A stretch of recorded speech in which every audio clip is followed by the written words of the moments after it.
Hello, everyone, and welcome to learning about the Greek film industry, its history, where we are now, and everything else. My name is Sarah Stock. I go to Vanguard University, and today is April 30th, 2024. So first we're going to start with just the history of the film in Greece, starting from way back in 700 BC to the very beginnings of the ancient film, to the very beginning with ancient Greek theater, all the way until present day. So to understand the modern day Greek film industry, I'd like to take you back all the way to ancient Greece, before film was actually a thing, but where theater was a very, very large part of the Greek culture. So there were two key genres when it comes to ancient Greek theater. The main one being tragedy, and another one being comedy. Tragedy dramas usually had very dark themes and ended very sad ways, where comedic performances were a lot happier and is mostly poking fun at people making light of things. That's where we hear the word Greek tragedy now. So usually these productions only had a small cast of about 4 actors, and this cast rotated between roles. So there were never more than 4 people on stage at a time. And believe it or not, women could not act as any of these roles, so usually it was men acting as women. To do so, oftentimes they wore these smiling masks, which had the audience thought that they were smiling, but really they just had holes so that the actors could sing and everyone could hear them. A few famous playwrights to take note of are Aeschylus, Sophocles, and Euripides. Those ones were for tragedy, and then Aristophanes was for comedy. Now, the city of Dionysia was a pantheon festival held each year in March in honor of the god of theater, Dionysus. So the Greeks loved theater so much that they actually had a god, Dionysus, that they would worship. Now let's go to the very first of Greece's films.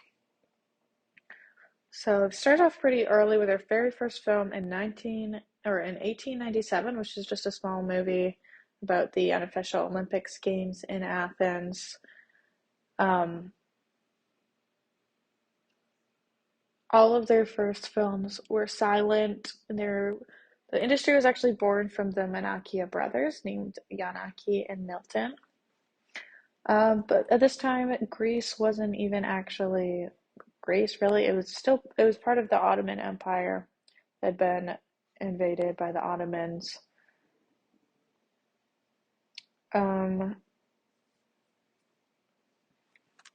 yeah, fast forward to 1912, and the very first film company was founded in Greece. It was called Athena Film, after the name Athens.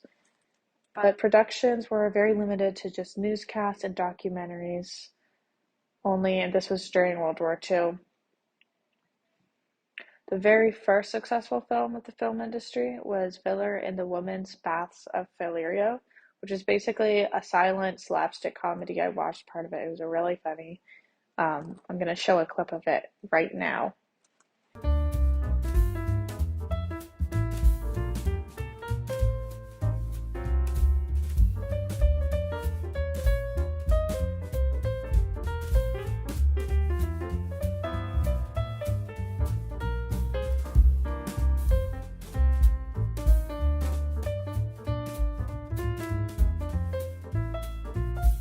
So fast forward to wartime. During World War II, Daphnis and Chloe was this was before World War II, but this is around the same time. Daphnis and Chloe was the very first nude scene in the history of European cinema, and it was also the first Greek movie played a number of Greek filmmakers fled Greece during the 1930s from the authoritarian right Metaxas regime. Metaxas, his regime was actually really similar to that of Franco Fernero, where it was authoritarian right, but it wasn't necessarily like an evil dictatorship. His Metaxas focus was basically just about unifying Greece, making it independent. But in order to do this, he was very authoritarian in all aspects of Greek life. So, culture, education, everything like that. So, in those ways, it was authoritarian. He was only in charge of Greece for about 6 years before Germany occupied Greece during World War II. Now, Philippian Finos was a Greek resistance fighter who founded a studio called Finos Films, and the Germans did not really like that during World War II, and they went after him a lot. Voice of the Heart was also a very successful Greek film during the occupation. Now, fast forward to the golden age of the film industry in Greece. So this was during the 50s and the 60s, when more than 60 films per year were made.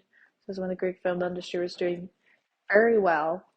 Now, this is why I told you about the Greek tragedy element of drama, because we see that even now, where most of these films have these film noir elements, which is basically the film version of a Greek tragedy, where it's very dark and sad themes, and they usually don't end in the best way. Now, this golden age was launched by the 1955 film called Stella. So, Stella is actually a film about this woman pictured here, um, who is being pursued by this man. Eventually, she loves him back, but then she says she doesn't want to marry him because she doesn't want to be owned by him, and he decides to kill her. So this film was actually very popular because people thought that it was symbolic of the forces trying to impose their will on Greece, starting with the Ottomans, and then we had the very short Metaxas regime, but then the Germans took over, and then the Italians attempted to do so. Some other films to mention during the Golden Age were called The Counterfeit Coin, Bitter Bread, and The Ogre of Athens. Now let's take it to present day. The Greek film industry isn't doing that well. In 2018, it only made up 0.26% of the GDP of Greece. When it comes to the film industry, Greece actually gets most of their money from just letting Americans film productions in Greece because of such beautiful scenery. Recently, the Greek Film Center budget had 5.3 million to support domestic production. So it's not terrible, but nowhere close to what we have here in America. Here's two examples of American films that are very popular that are filmed in Greece. Mamma Mia, Here We Go Again. I actually, believe it or not, lived on the Greek island where the original Mamma Mia was filmed, called Skopelos, and I got to visit all of the iconic spots in the film, and it was so amazing. So I completely understand why they decided to film there. And then Big Fat Greek Wedding 3, the family actually decides to go to Greece. So there's lots of movies like that that take advantage of the beautiful scenery that Greece has to offer, and this ends up helping out their economy as well. When it comes to globalization in Greece, Greece has not been doing that well at expanding their influence worldwide. It seems almost like they're kind of being taken over by American and just Western in general influence. A big reason for this is that people only really speak Greek in Greece, and there are only a couple million people who speak Greek in the world. So doesn't like the only way people will watch Greek films is if there are subtitles on them. And then none of them have been very amazing recently as to where there's going to be lip dubs over in English. And also, as mentioned before, they generally have a pretty low film budget in the country. So most Greeks don't even, from my own personal experience, the Greeks that I knew in Greece didn't really even watch Greek films. They would just watch American films most of the time, with English voiceovers. So yeah, Greece has actually become very Americanized in general. Our culture is very influential, and that spills over even when it comes to the film industry. Nevertheless, there are still some Greek films on streaming sites. There's over 50 Greek films on Netflix. So you can watch some of them here. We have Lost Daughter, Bricklayer, Beckett, The Death and Life of Marsha P. Johnson. Um, yeah, I wouldn't say any of these are overly popular, but it would be great to check some out when it comes to the rating system. So how do Greek people, or how does the government rate films? So some films are rated K, which means recommended for all ages.